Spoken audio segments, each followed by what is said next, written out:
and welcome. I want to thank everybody for coming out tonight, and of course we want to thank the Bluegrass Aerie number 964 of the Bellevue Eagles for hosting us. I can't think of too many nicer spots than tonight, or here, for a nice summer evening. This is absolutely gorgeous down here. So enjoy yourself, make sure you get plenty to eat, plenty to drink. We're going to go through a very short little business meeting, and then we'll turn it over to Grant and company to tell us all about the Eagles. So to begin, Richard, can you do our minutes? On July 11th, we met at Wilder for a presentation from Schneider's Sweet Shop, another Bellevue institution. Steve opened the meeting at 7 o'clock and welcomed everybody. I read the minutes, then gave the treasurer's report with an ending balance of $7,803.62. I reported on donations. Jan then reported that our membership had reached the 300 level. Take or give a couple as new ones were coming in. Newsletter articles needed to be to her by the end of July for the issue that will be out at the end of August. Charlene reported 199 more veterans added to our files in June, which brought the total to 15,789. Steve announced that we had the 1883 Lake Atlas and Charlene's book, I Am a Free Man, both being reprinted. Copies are now in the office for those books. Steve reported that the Christmas tree fundraiser for this year will go on again, but this time we will have the same scene in Alexandria, but also one at the Router City Building. And the committee's already been meeting to make plans for that. So it's an increased fundraiser this year in 2 locations. Steve reported the Route 27 Antique Mall is going to open soon, but they asked the Historical Society for help and suggested a name for naming their aisles. So once it's open and you walk in, the aisles will be a contribution from the Historical Society in terms of names. He also talked about a crazy quilt donation we had received in June. He had contacted a conservationist about it, and I'm guessing he'll talk about that a little bit more later.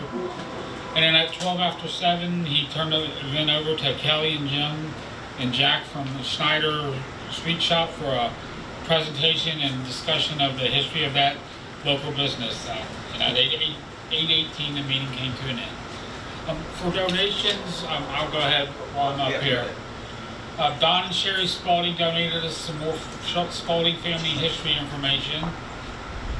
Some unknown person left in our Dropbox a St. Joseph Parish directory from Camp Springs in 1995, and a photograph of the Campbell County High School class of 1946, the 45th year reunion.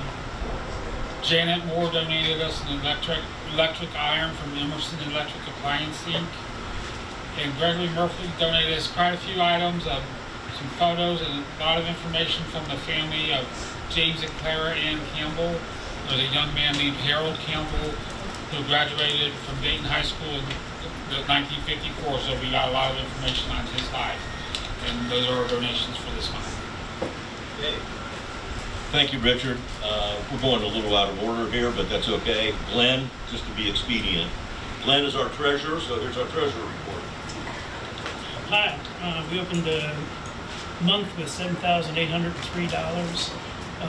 We renewed 6 members for $72, and with publication sales, our net income was $85. We bought supplies and paper for the office for $370. Spent $47 for supplies for the picnic meeting.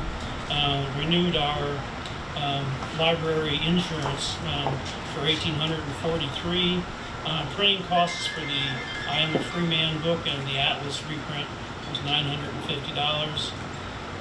Paid $355 for copier and supplies, $116 for the lease, $167 for the quilt conservation, and then $106 to renew our calendar on the website. So our net expenses were $3,959. We closed with an ending balance of $3,929.07. All right. Thank you, Glenn. Jan, can you give us an update on membership, our newsletter, and correspondence? I will try.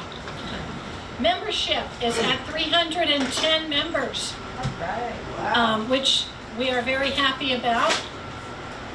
If you're not a member, I sense that we have some members maybe here of the Eagles and some people who are not members of our organization. It's only $12 a year to be a member of the Campbell County Historical and Genealogical Society. If you're at all interested in the rich history of our county or in genealogy and have family roots in this county, you need to join our organization. We can probably sign you up tonight if you're interested. You could see Steve or Glenn. So we're happy to be over 300, but we'd like to add a lot more members to our roster. You will get a newsletter 3 times a year if you're a member. The next issue will be out hopefully at the end of August if all goes well. I edit the newsletter and it's looking to be a really good newsletter this time. Anybody can always submit articles to me for publication and I will get them in the newsletter.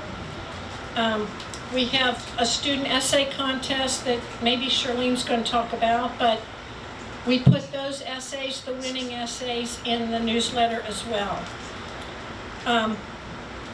We also have a website, and I monitor the communications, the emails that come in on our email account, and we just got a very complimentary email. Steve, you want to listen to this?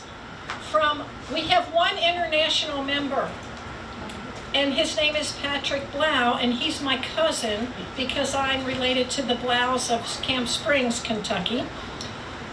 He follows us, and he's a member, and he follows us on our email and our website. He lives in France, yes. Wow. He follows us on our website, and he just mentioned that he thought whatever was recently added or cleaned up or put on our website was very informative, and he really liked it. So, and there's more coming, I just said. And there's more coming. So check out our Facebook page, our website. You can learn all about us. CC and GenWeb. We have a Gen website for genealogy and local history that Charlene monitors, and it's by far one of the best Gen websites in the state, if not the country. Charlene has lots and lots of actual data that you can pull down about your ancestors. It's not connected with Ancestry or with Family Search. It's totally separate and it's free. So is Family Search, but okay. So I think that's all I've got. See, you did good. Thank you, Jan. By the way, what we do with those websites is on our Campbell County Historical Society website, that's all the information about us. It tells you about meetings, it tells you about projects we're doing, things like that. On the Gen website that Charlene manages, we put all the research out there. So if you want to know about veterans, you want to know about cemeteries, you want to know about events here, you want to know about military, anything you can think of, Charlene puts it out there, and if it's not there, send it to her and she'll put it out there. Okay, but we put all that research and all those facts and figures are on our Gen website, and Charlene does a phenomenal job with that. And I think you're right, Jan. I think it's probably, if not one of the best in the country, or in the state, it is among the best in the country. And she does a fantastic job. Speaking of you, if you can get your head back now, you want to talk about the essay contest? For reasons you know, I'm not going to walk up there. Okay. She's got a muscle spasm or something in her back. If you have anybody, any students that are in grades 6 through 12, this is our 17th year for our essay contest. We have two different divisions. There's the upper division and the lower division. I brought a bunch of flyers tonight. If anybody's interested, if you've got grandkids, kids, whatever, neighbors, have them submit it. They can make some decent money out of this. Yeah, so grades 9 through 12 can get $350 if they win. Okay, and then Jan puts it on our newsletter, and then we invite the students. They'll be at our meeting next month. We invite the students to come in and read their essays to us, and we have had some that have been just incredible. We had one young student that we talk about did a story on her Rosie the Riveter, which was her grandmother, who in World War II went to work in a factory and was actually the Rosie the Riveter. I mean, that's what she did. Well, she brought her grandmother with her, and it was almost tearful. It was so touching. So anyway, these things are very, very much worthwhile. There's one young lady that has won a couple of times. She's in college now, but she talks on this flyer about all the wonderful things that she learned from doing this essay and how beneficial it was to her. So we encourage you, if you have young people in your family or neighbors or whoever, invite them to join into this. She's way out of college now. Oh, is she out of college now? Got a job. Oh, see there, she got a job because she did this essay. I guess I really can't say that. Veterans files, we were up to 166 that you entered last month, and we are just shy of 16,000 veteran names in our files now. We keep files of veterans that either were born here, died here, served here, set a foot in here, anything that is Campbell County. We collect all that. We had a couple in from Rochester, New York today, and they've got family that was here, and they're sending a form in. Some of the times, all we get is a name and a branch of service. Others send us all sorts of information. There's a couple of them that have actually sent multiple photo albums of their time in the service. I mean, it's just incredible. And it is such a treasure trove for people doing genealogy. They come in and maybe they'd never seen their grandfather or their great-grandfather before, and lo and behold, there it is. We have it in our file. So that it's pretty nice to have. Richard touched on our book reprints on the 1883 Atlas that we do, and Charlene's book that she did for her master's thesis, I Am a Free Man, and both of those are now in our office and available. I brought a couple of copies. Oh, and she brought copies with her. The most compelling story in her book, it really is. If nothing better, talk to her about the story of what happened there. The crazy quilt that Richard talked about, we are moving forward with that. I talked to the conservationist earlier this week, and we're trying to schedule something for September 20th.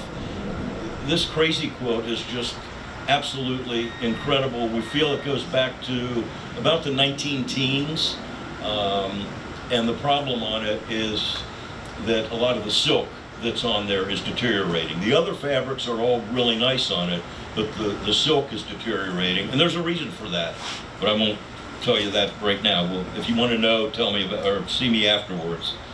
On news, Bobby Mackey's auction is coming up Saturday. Everybody know about that? Okay. The preview is Saturday morning, 9 a.m. Just for reference. Okay, and that's all we're going to talk about in our business tonight. So first of all, where's Carrie? I want to thank Carrie Daniel for introducing me to the Bluegrass Aerie of the Eagles. My wife grew up here in Bellevue, and we spent a lot of time here, and I never knew anything about the Eagles. And I talked to Kerry, and he said, "Oh, what an organization! They're fantastic people." And it put me in touch with Brett, and then with Grant, and here we are. So I want to thank you for the introduction. And with that, I want to say thanks to Brett for putting this together. And with that, I want to turn it over to Grant, who he's been really, really nervous, like for the last 2 weeks. You know, are we getting this? Are we getting that? And yeah, but I've got to tell you, you've done a fantastic job. You really have. Thank you very, very much. And Well, with we'll that, see. I haven't presented yet. I'm going to count it as a good, okay? Go for it. Thank you, Grant. Oh, thank you, Steve. Well, hopefully everyone will be able to see the screen. I'm going to open up to the presentation, but I do also have a few copies of the printouts. So once I open up the screen, I'll let people raise their hands if they would like a printout to help. Let's find this.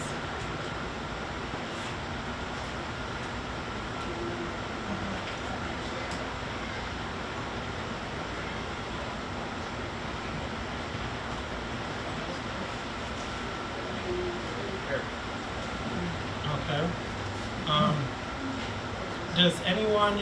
Would anyone like a printout? All right. Print out.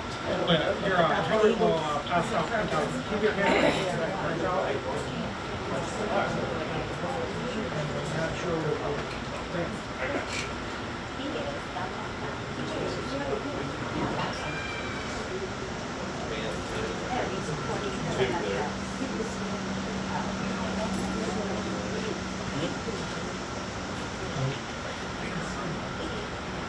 So I'll get started. Welcome everyone to Bluegrass Aerie 964.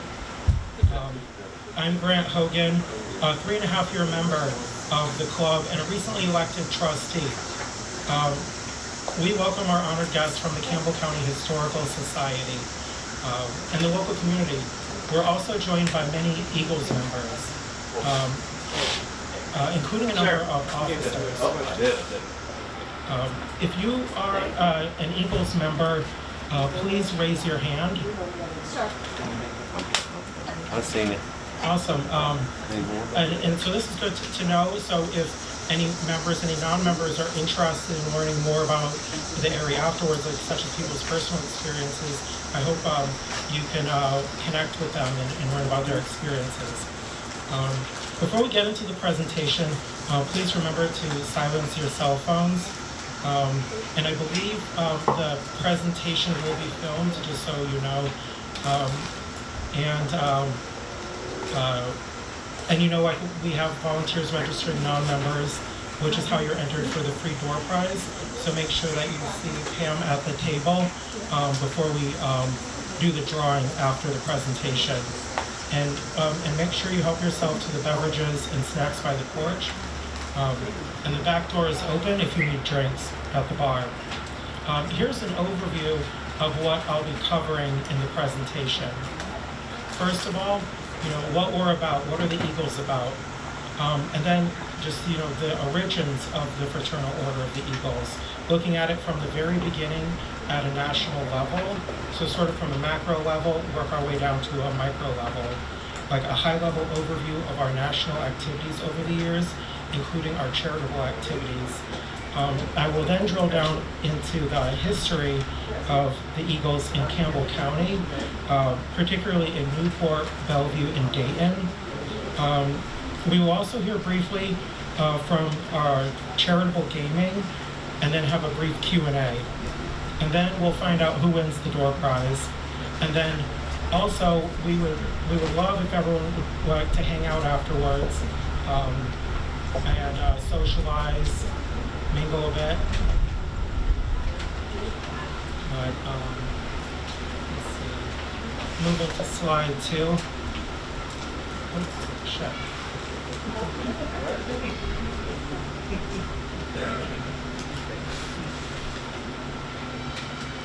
Pardon my French. There we go. The Fraternal Order of the Eagles is defined by its mission statement and its commitment to charity. The mission statement is that the Fraternal Order of the Eagles is an international nonprofit organization uniting fraternally in the spirit of liberty, truth, justice, and equality to make human life more desirable by lessening its ills and promoting peace, prosperity, gladness, and hope. We donate more than $10 million a year to local communities, fundraisers, charities, and we donate to a variety of major fundraiser areas. And for our numbers, there are about 800,000 members and more than 1,500 locations across the U.S. and Canada. We are much more than little bars. That's what we're often thought of as, just like little bars, like cheap drinks, but we are much more than that. And let's see. Slide 3. Some Eagle members you might know.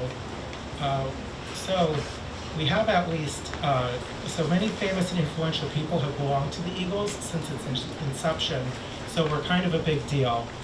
The list on the screen is actually just a sample size of the notable people. We've had at least 6 members who were U.S. presidents, Eleanor Roosevelt, Bob Hope, and Billy Ray Cyrus. Hopefully we can get Billy Ray Cyrus to recruit his daughter Miley Cyrus.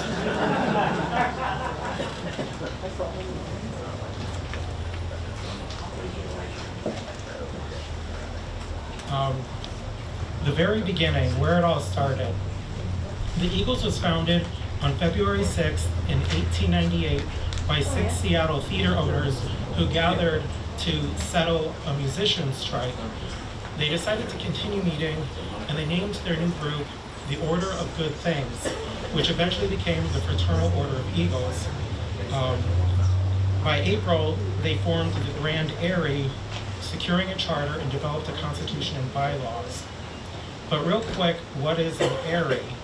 An Aerie in nature is the lofty nest of any bird of prey, including eagles and hawks. The term Aerie is the name of a building in which our members meet and hold events. And so that's often what we refer to, so this is our Aerie. Touring theater troupes are credited with much of the Eagles' early growth. Most members were actors, stagehands, and playwrights who carried the Eagles' story from town to town as they traveled across North America. The official motto, which is still to this day, is liberty, truth, justice, and equality. Within 10 years of its founding, the organization had more than 1,800 Aeries scattered across the U.S., Canada, and Mexico, and membership exceeding 350,000 people.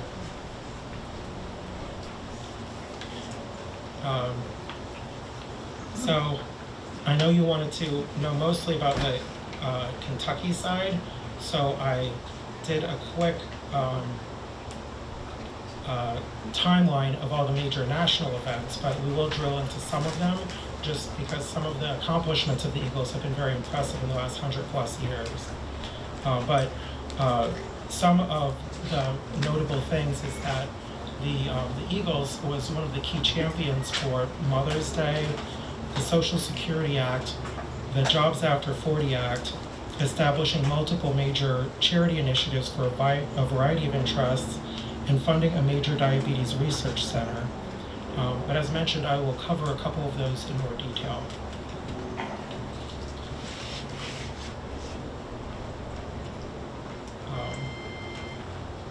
The Ladies Auxiliary.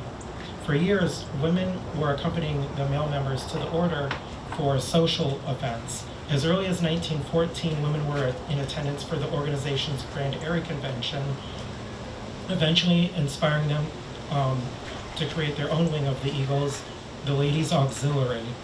The first Ladies Auxiliary was formed on March 24th, 1927. In 1951, an amendment was created to establish the Grand Auxiliary. At this time, there were more than 950 auxiliaries.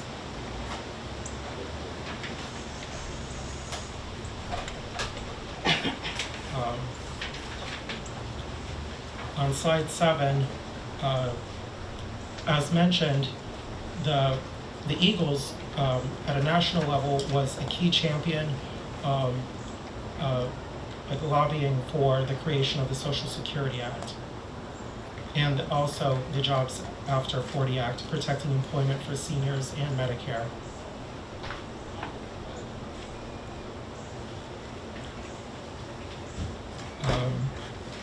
In 1944, the Cancer Fund was created, which spurred the Fraternal Order of the Eagles Charity Foundation, which consists of more than 10 different funds dedicated to causes such as cancer, heart disease, kidney disease, spinal cord injuries, muscular dystrophy, Alzheimer's, Parkinson's, and diabetes.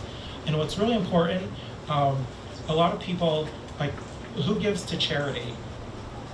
I give to charity, and a lot of people, they think about what's the quality of charities that they give to, like how much of that actually goes to the cause. Well, with the Eagles, 100% of our fundraising money goes to the cause. Our administrative costs are actually covered by membership dues.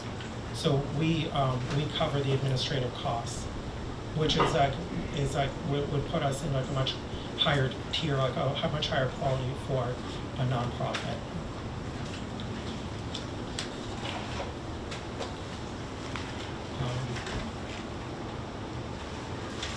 Slide 9.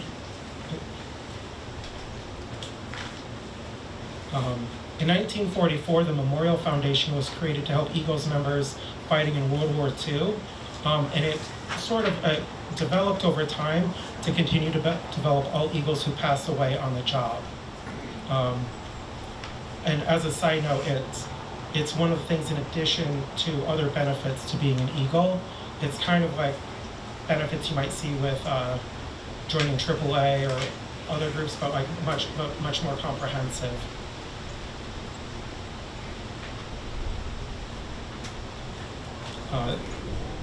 Today, the Charity Foundation gives away nearly $10 million annually to these various causes. And, but also, all of the individual areas donate considerably at a local level to their communities as part of our charitable mission. For example, the Bellevue Bluegrass Aerie donates to organizations such as St. Vincent de Paul, St. Bernard Council of Dayton, scholarships at the Dayton and Bellevue High Schools, the St. Bernard Food Pantry, the annual Campbell County Turkey Trot, St. Jude's, Children's, the Autism Society. We donate to needy families around Thanksgiving and Christmas, and we previously assembled and donated bikes for the Bellevue Dayton Fire Department to give to children for Christmas. But these are similar to what other areas do across the nation.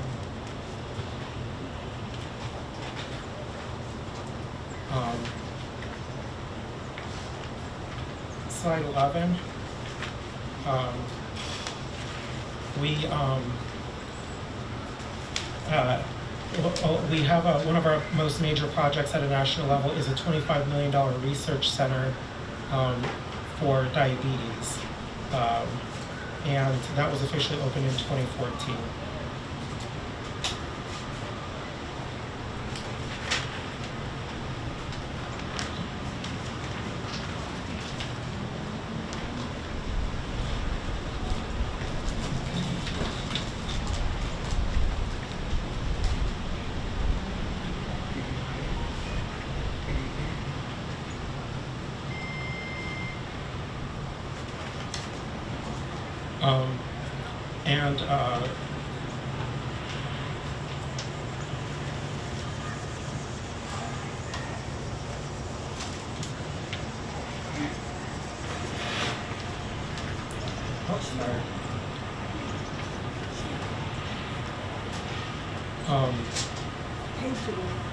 And then supporting our military,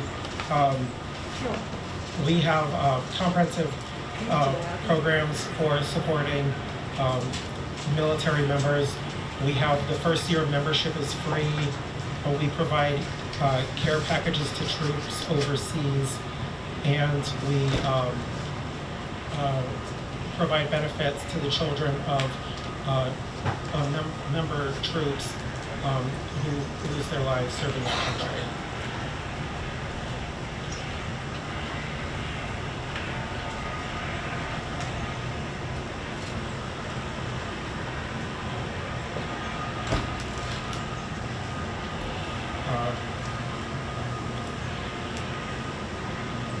At a national level, we also support a variety of children's programs, including art contests, community days, and oratory competitions.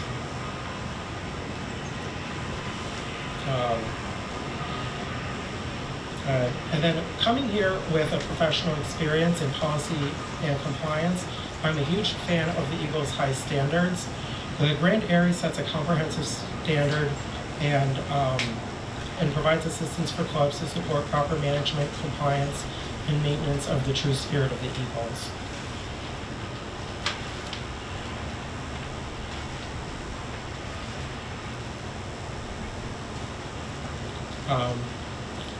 So here we get into the more local level, at the sort of more micro level of the Aeries that Campbell County runs. Campbell County has 3 Eagles Aeries. The Newport Aerie was founded in 1902, the Bellevue one was founded in 1905, and the Dayton Aerie was founded in 1906.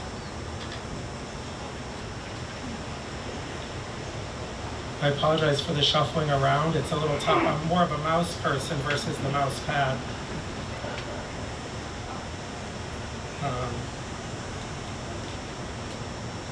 The Newport Aerie was the first to be established in Kentucky and was one of the most prosperous. It was originally located at 738 York Street, the site of the recently closed York Street Cafe. As a foodie, I'll really miss that place. The Eagles occupied the top 3 floors of it. The building is Queen Anne style and was built in the 1880s. The building was originally known as the F.O.E. building. It still contains the original cabinets from the Woodridge Pharmacy on the first floor. You can see an image of the original stained glass on the right side of the slide. The bar on the second floor was likely placed there. Has everyone been to the York Street Cafe in Newport? Yeah. If you've been to the second floor, you'll see there's a bar up there that was placed there by the Eagles, and it was relocated from the Whiteman Brewing Company. The Aerie and the pharmacy relocated in the 1960s when William Siebert purchased the building and turned it into the Siebert office, equipment.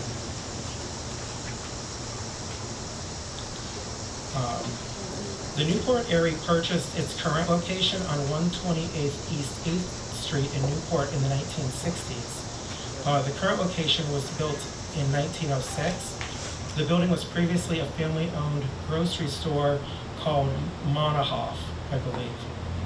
The family lived on the top 2 floors. It contains a custom bar with the Eagles motto, Liberty, Truth, Justice, and Equality. The bar was most likely moved from the York Street location from one of the various clubhouse parts. The bar has original tin ceilings.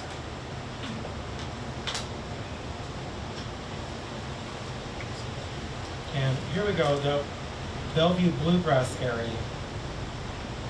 The Bellevue Bluegrass Eagles was founded on January 23rd, 1905. It was originally located at the corner of Foote and Fairfield. I was unable to find a photo of the original location, but I did find a photo of where it was after that. In 1924, the Eagles purchased the Julius Balk Opera House at the corner of Berry and Fairfield. I thought that was a very fitting location for it to be, considering the Eagles' theater origins. The Julius Balk Opera House was built in 1884. It actually didn't really stage operas. It was more known for traveling shows, local talent shows, and it housed the original mayor's office. The building was demolished in 1964 after the Eagles relocated to this site. Does everyone know where Gravitz Garage was? Yeah. That's where the Balk Theater was.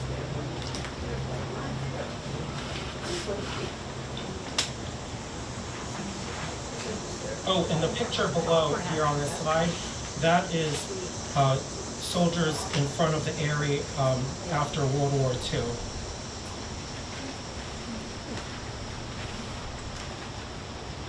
So, Bellevue Bluegrass Aerie today.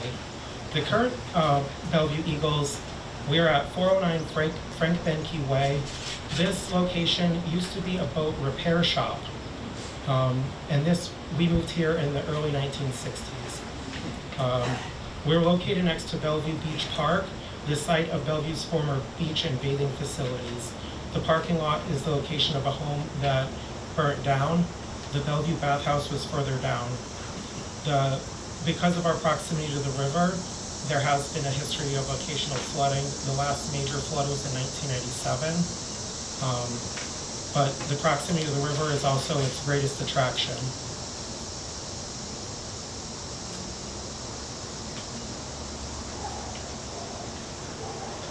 Then we have the Dayton Eagles. The Dayton Eagles was founded in 1906, and it was originally located at 638 Fifth Ave. The Eagles remained in the same location until it was sold in 2020. The Eagles sold the building and relocated due to the high upkeep of the aging building, which they had been in for over 110 years. Does anyone here live in a historical home? I do. It's a money pit. So that's what they figured, and it was a lot to take care of. So they downsized to a fully renovated location. And in this slide, you can see some of the original pictures of the exterior and interior, as well as what it looks like today.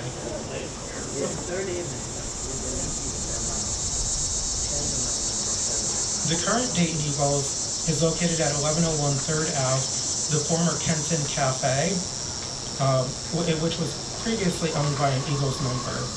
That building dates to 1930, but prior to moving in, the interior was extensively renovated and looks great.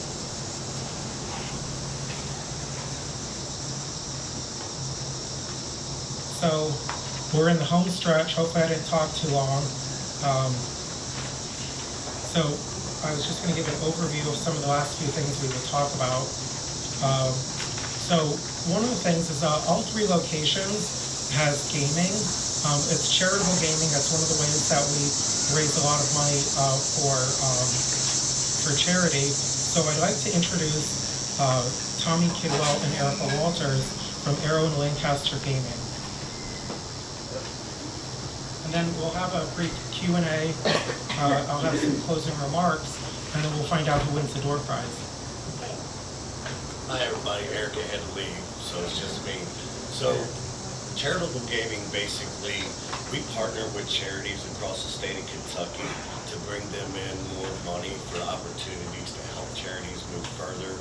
We bring them promos that we have at the locations where we'll have parties. We try to bring in more people, just try to gain them membership and help them help the charities. So when you see we've had,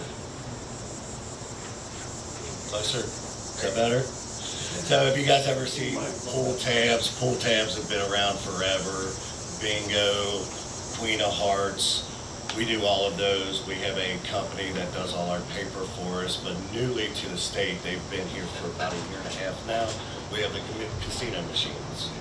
So our companies all try to go around to the other states to get them put into the other states, because with these machines, they're doing really well for our veterans and our fraternal clubs. So that is basically what the gist of our charity gaming is. My family's from Campbell County. I'm a Camp, if anybody knows that name. So my uncle owns a body shop over there. My mom is. But yeah, I actually live out in Bluegrass. But so that's what we do. We're monitored by the state of Kentucky every time anything is done. We get reported, so that monitors us. They also allow us in charitable gaming to have a higher percentage payout than casinos, which actually helps our charity keep people in the door rather than going to the casino. So if you lose money in here, don't feel too bad, because it's going to the charity. So when anybody tells me that they lost some money, it's a charity. So, but I want to thank everybody. We love this location. It's a beautiful location. This is a beautiful place. So just thank you to everybody for having us out. Any questions for me? I'll be around for a little bit if you guys got any questions. That's all we do. Thank you.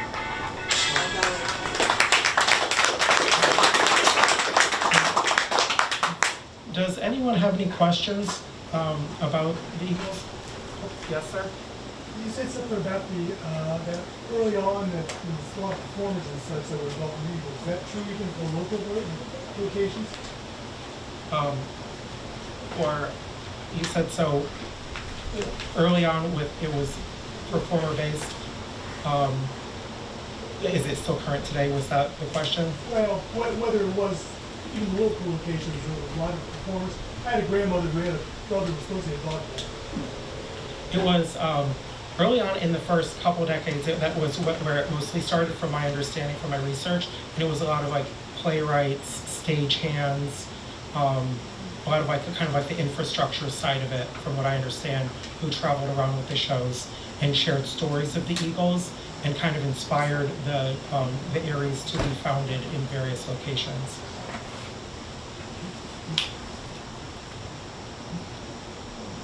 Oh. Something to go along with the historicity. Do you have by any chance list of members going all the way back to 1905?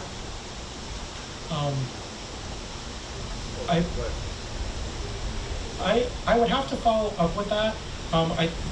Those are probably kept at the Grand Aerie.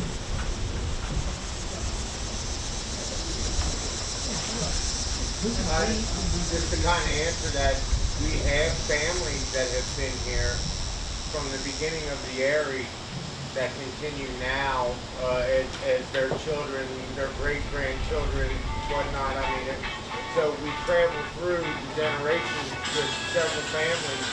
A lot of them are much older now because we were known as an older Aerie, you know, an older Organization.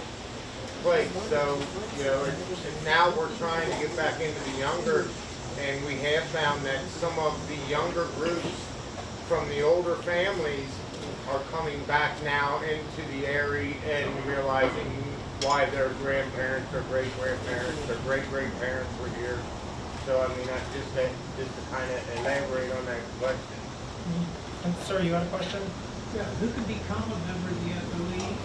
What kind of dues do you have? Oh, sure. So he had a question about how to become a member. So we have it's the Aerie and the auxiliary. So it's $35. So membership fees are $35 a year for men. For the men's Aerie, it's $25 a year. For the women's auxiliary, so basically you come down, you would get 2 sponsors, and you would be interviewed and initiated. And we would love for everyone to hang out, and you can talk with members, get a feel for the place, or come back and visit a couple of times. We can give you cards where you can come back and visit, since it is members only, but people can sign you in. And that's usually how it works. It's 2 sponsors. Yes, and the veterans, the first year they. Oh yes, that's right. Veterans have their first year free. And it's also $10 for the application fee, $35 for men annually, $25 for women. But yeah, free the first year for veterans. Oh yes, ma'am. How much is the dual membership? Half of whatever the dues are at the place you're doing it in. So it would be $17.50 for men and $12.50 for women. If you were dueling. Depends on the area. It depends on the area. That's what I said. Here it would be and $12.50. It's half of whatever area you're doing it in. Oh yes, sir. That also means when I travel to Florida, I can stop in any area. Yes. So what you do is you have you have an ID, you have like a membership card, and so what you do is you just show that you show it at the door, and they'll let you in into any Eagles across the country.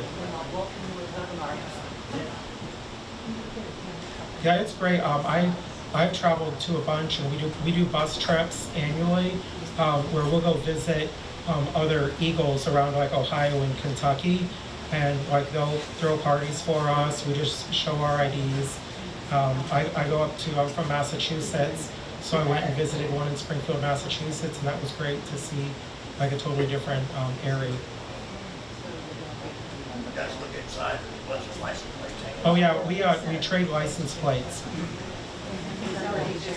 Not off of our cars. Yeah, we sell them for $6. Yep, yeah, we sell them for $6, but if it's like an official thing, we'll kind of bring them down and swap them.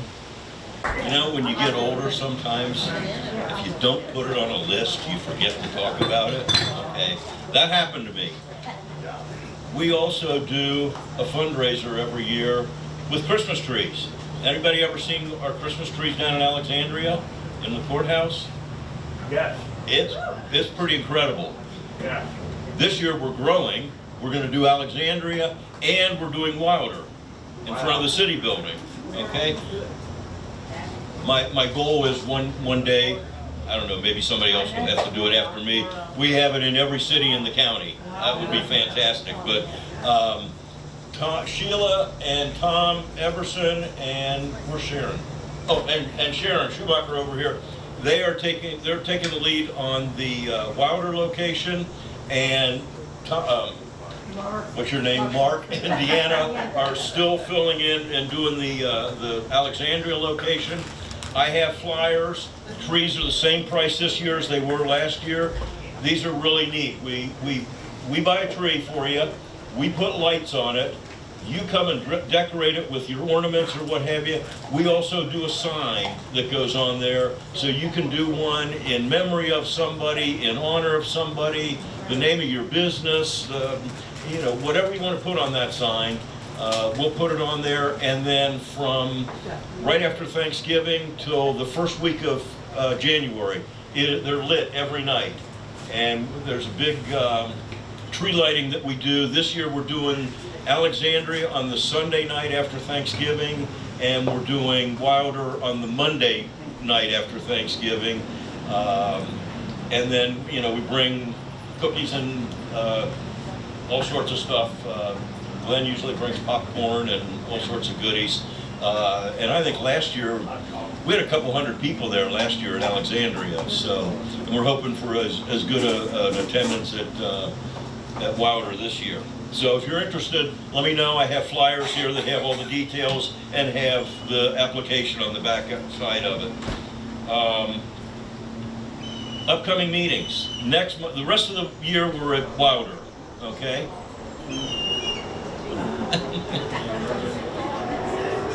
Talk's more important than I am. More interesting, I'm sure. So we're at Wilder for the balance of the year. Next month is our essay contest winners. In October, we got a really interesting one. I found out about a guy, Dr. John Wyrick, has a house up on the top of Dayton Hill, overlooking the river, and it was built by Dr. James Taylor, who's no relationship to the Taylors from Newport.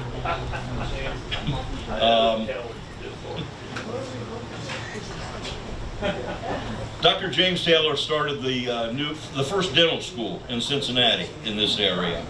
And Dr. Wyrick is now refurbishing the house, and that would be interesting. In November, we have Tom Pendry coming to talk to us about Ralph Stoley, who I've talked about so many times with the Pop Top. And then in December is our holiday social.